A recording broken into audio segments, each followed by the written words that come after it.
మాజీ ఐపీఎస్ అధికారి ఏబి వెంకటేశ్వరరావు గారు అయితే ఈరోజు కోనసీమ జిల్లాలో పర్యటించారు. కోనసీమ జిల్లాలో పర్యటించి అలాగే తెలుగు రాష్ట్రాల్లో సంచలనంగా మారినటువంటి ఘటన, అలాగే మాజీ సీఎం జగన్మోహన్ రెడ్డిపై కోడికత్తి దాడి ఘటనపై అలాగే ఎంతో సంచలనంగా మారింది. అలాగే జనపల్లి శ్రీనివాస్ ఇంటికి వెళ్ళి కుటుంబ సభ్యులు కూడా పరామర్శించారు. ప్రస్తుతం ఏబి వెంకటేశ్వరరావు గారు ఈరోజు కుటుంబ సభ్యులు పరామర్శించడానికి కారణం ఏంటి, మరిన్ని విషయాలు తెలుసుకునే ప్రయత్నం చేద్దాం. సార్ చెప్పండి, ఈరోజు కోడికత్తి శ్రీనివాస్ ఇంటికి వెళ్ళారు, అక్కడ కుటుంబ సభ్యులను కలవడానికి ప్రధాన కారణం ఏంటి? నేను ఇంతకుముందు పత్రికాముఖంగా చెప్పినట్లే జగన్మోహన్ రెడ్డి గారి బాధితుల్ని ఆదుకోవడానికి నా శాయశక్తులా కృషి చేస్తానని చెప్పాను. జగన్మోహన్ రెడ్డి గారి బాధితుల్లో ఎంతోమంది ఉన్నారు, వాళ్ళల్లో జనపల్లి శ్రీనివాస్ ఒకడు. కాబట్టి ఆ కేసుని ఫస్ట్ కేసుగా టేకప్ చేయడం జరిగింది. అది యాదృచ్ఛికమే తప్ప దాంట్లో ఏమీ పెద్ద థింకింగ్ ఏమీ లేదు. అంటే వాళ్ళతో మాట్లాడారు, జనపల్లి శ్రీనివాస్తో కూడా మాట్లాడారు. ఈ కేసును మొదటి నుంచి కూడా స్టడీ చేస్తున్నారు. దీంట్లో ఎటువంటి మీకు మొత్తం అన్ని కూడా తెలియడం జరిగింది? జగన్మోహన్ రెడ్డి గారు ఒక సంఘటనని దాన్ని ఎలా దుష్ప్రచారం చేసి వ్యవస్థల్ని ఎలా మిస్యూజ్ చేసి ఆ సంఘటనని రకరకాల మలుపులు తిప్పి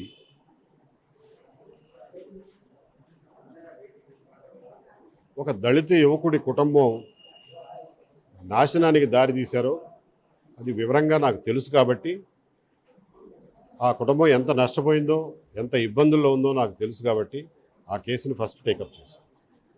అంటే ఈ కేసులో చూసుకుంటే మీరు అప్పట్లో చాలా ఏం జరిగిందనేది కూడా చెప్పడం జరిగింది. అంటే ఎందుకు డిలే అవుతుంది, జగన్మోహన్ రెడ్డి గారు దీనికి సంబంధించిన వ్యవహారం ఎందుకు ముందుకు రావడం లేదనుకోవచ్చు? జగన్మోహన్ రెడ్డి గారి భయం వల్ల ఏమిటో నాకు తెలియదు, కానీ నేను ఊహించుకోగలిగిన భయం ఏంటంటే ఆయన ఎన్ఐఏకి ఇచ్చిన స్టేట్మెంట్లో ఉన్న పచ్చబద్దాలన్నీ క్రాస్ ఎగ్జామినేషన్లో వీగిపోతాయి. ఆయన స్టేట్మెంట్ని ఆయన సమర్థించుకోలేదు. ఆ భయంతో ఆయన రావడం లేదని చెప్పి నేను అనుకుంటున్నాను. లేకపోతే సాక్షికి కోర్టుకు రావడానికి భయం ఎందుకండి? నిందితుడికి భయం ఉండొచ్చు, సాక్షికి ఏం భయం? ఇది మనం ఆలోచించాల్సిన విషయం. ఆ కాగితాలు చూస్తే మీకు తెలుస్తుంది.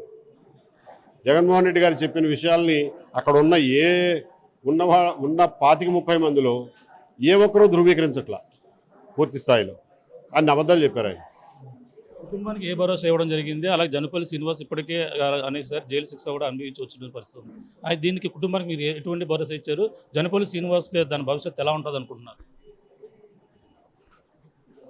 ఏం లేదండి, పొరపాటు జరిగినప్పుడు కుటుంబాలు నాశనం అవుతాయి.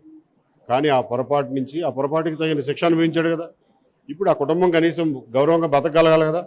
చంపేసుకోలేంగా మనుషుల్ని, ఒక పొరపాటు చేసామని చెప్పి చంపేసుకోలేం కదా. కాబట్టి ఇప్పుడు అతను అనుభవించిన శిక్ష అతను చేసిన పొరపాటుకి పడాల్సిన శిక్ష కంటే చాలా ఎక్కువ. దానికి ఒక ముగింపు రావాలి. ఆ ముగింపు తర్వాత మళ్ళీ వాళ్ళు ఇంకొక కొత్త జీవితాన్ని స్టార్ట్ చేయాలి.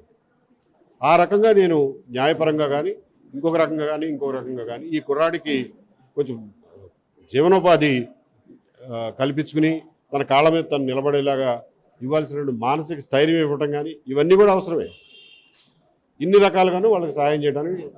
పొరపాటాన్ని ఒప్పుకుంటున్నారంటే, దీని పొరపాటాన్ని మీరు ఒప్పుకున్నారంటే దీని వెనకాల ఏదో కుట్ర ఉందని ఎంతకాలం డిలే అవుతుందని చెప్పుకొస్తున్నారు. దీని వెనకాల చంద్రబాబు నాయుడు కావచ్చు, వీళ్ళందరూ కూడా ఉన్నారని చెప్పుకొస్తున్నారు. దీన్ని ఎలా చూడాలి? మీకు ఇచ్చిన కాగితాల్లో ఇవన్నీ ఉన్నాయి.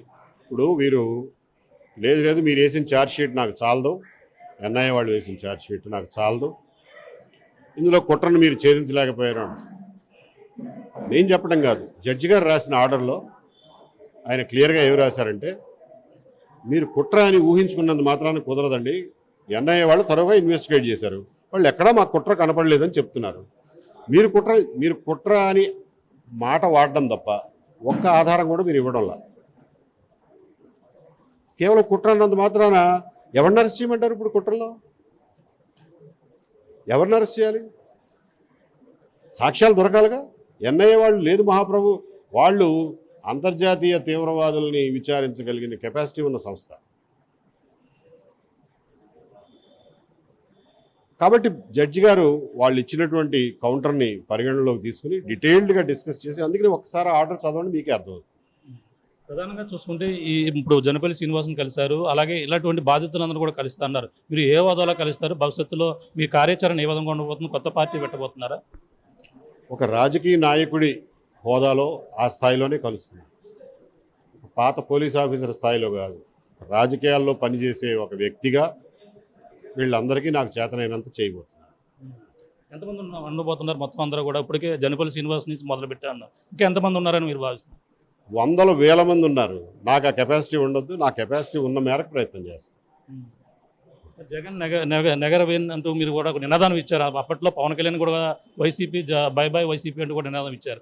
ఈ నినాదం మీరు దీన్నే ముందుకు వెళ్తారా మీరు? ఈ నినాదమే నా ప్రథమ ప్రాధాన్యత. ఎస్. గతంలో మీకు వైసీపీ ప్రభుత్వంలో మీకు పోస్టింగ్ ఇవ్వకపోవడానికి ప్రధాన కారణం ఏమనుకున్నారండి? జగన్మోహన్ రెడ్డి గారికి కొన్ని అపోహలు ఉండేయేమో నాకు తెలీదు. అంతే తప్ప ఆయన నా గురించి ఎవరేం చెప్పారో తెలీదు. ఆ స్థాయిలో ఉండే వాళ్ళకి చెప్పుడు మాటలు ఎక్కువ ఉంటాయి. వాటిని వెరిఫై చేసుకునే ఓపిక, తీరిక, ఇంట్రెస్ట్ కూడా ఉండదు. కొన్ని విషయాలు నమ్మితేనే బాగుంటాయి. అలా ఏమన్నా నమ్మారేమో. నేను అక్కడికి 2-3 సార్లు వాళ్ళ సన్నిహితుల ద్వారా కవర్ చేయడం జరిగింది. ఆయనకు అనుమానాలు ఏంటో చెప్పమనండి, నేను నివృత్తి చేస్తాను. అది తీసుకెళ్ళి ఆయనకి క్యారీ చేయండి. కనీసం ఆయనకి మనశ్శాంతిగా ఉంటుంది. నాకు పోస్టింగ్ గురించి కాదు చెప్పేది. అపోహలు ఏమైనా పడుతున్నారేమోనంటే వాళ్ళు మళ్ళీ 15 రోజుల తర్వాత అడిగితే అమ్మో ఆయనకి చెప్పాలంటే మాకు భయంగా ఉందండి అన్నారు. అది పరిస్థితి. నేనేం చేయను. అంటే చంద్రబాబు కూడా మీకు పదవి ఇస్తానన్నారు కూడా ఒక ప్రచారం జరిగింది.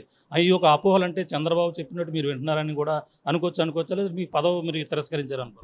అదే చెప్తున్నాను కదా, అది అంత నిజమే, ఇదంత నిజమే. అంతే. అపోహలు ఎక్కువ. పార్టీ ఏది పెట్టబోతున్నారు? లేదంటే ఇప్పుడున్న కూటమి పార్టీలోకి వెళ్ళబోతున్నారా? తెలీదు. ఏమి అలాంటి నిర్ణయాలు ఏమీ తీసుకోలేదు. ఇది జస్ట్ డే 1. చూస్తున్నాం ఇది పరిస్థితి. ప్రస్తుతం అయితే మాజీ ఐపీఎస్ అధికారి హోదాలో కాకుండా ఒక రాజకీయ పార్టీ హోదాలోనే నేను వెళ్ళి ఆ యొక్క కుటుంబ సభ్యులను కలవడం జరిగింది. జనపల్లి శ్రీనివాస్ విషయంలో మొత్తం ఏం జరిగిందో అతను అయితే ఉద్దేశపూర్వకంగానే ఈ విధంగా అతను ఆ ఛార్జ్ షీట్లు అయితే నమోదు చేశారు. ఆయన్ని ఏ విధంగానూ కూడా ఆదుకునే పరిస్థితి లేదంటున్నారు. అలాగే జనపల్లి శ్రీనివాస్ కేసు విషయంలో ఎటువంటి అపోహలు పడినటువంటి పరిస్థితి ఉంది. ఈ నేపథ్యంలోనే ప్రధానంగా చూసుకుంటే ఈ యొక్క కోనసీమ జిల్లాలో ఈరోజు పర్యటించి కుటుంబ సభ్యులకైతే భరోసా ఇవ్వడం జరిగింది. ఆ విధంగా వైఎస్ జగన్మోహన్ రెడ్డికి సంబంధించినటువంటి బాధితులు రాష్ట్ర వ్యాప్తంగా ఎక్కడున్నా సరే అందరినీ కూడా కలిసి వాళ్ళకి భరోసా ఇచ్చి వాళ్ళకి అండగా ఉంటారని కూడా చెప్పుకొస్తున్నటువంటి పరిస్థితి ఉంది. ఆయన త్వరలోనే తన పార్టీ పెట్టేందుకు అలాగే అందరూ కూడా భరోసా ఇచ్చేందుకు కూడా త్వరలోనే నిర్ణయాన్ని అయితే ప్రకటిస్తానన్నారు. ప్రస్తుతం అయితే ఇప్పుడు ఏదైతే ఆ జనపల్లి శ్రీనివాసంలో ఉన్నటువంటి బాధితులు ఎవరైతే ఉన్నారో రాష్ట్ర వ్యాప్తంగా అందరినీ కూడా కలిసి ఆయన అందరి కోసం కూడా పోరాడుతానని కూడా ఎవరైతే ఉన్నారో మాజీ ఐపీఎస్ అధికారి ఏబి వెంకటేశ్వర గారు చెప్తున్న పరిస్థితి ప్రధానంగా ఉందని చెప్పాలి. దీనికున్న తాజా పరిస్థితి. కెమెరామెన్ అనిల్తో ప్రకాష్, ఆర్టీవీ, అమలాపురం నుంచి. మరిన్ని వీడియోస్ కోసం ఛానల్ ని సబ్స్క్రైబ్ చేయండి. లేటెస్ట్ అప్డేట్స్ కోసం వాట్సాప్ ఛానల్ ని ఫాలో అవ్వండి. ఆ లింక్ డిస్క్రిప్షన్ లో ఉంది.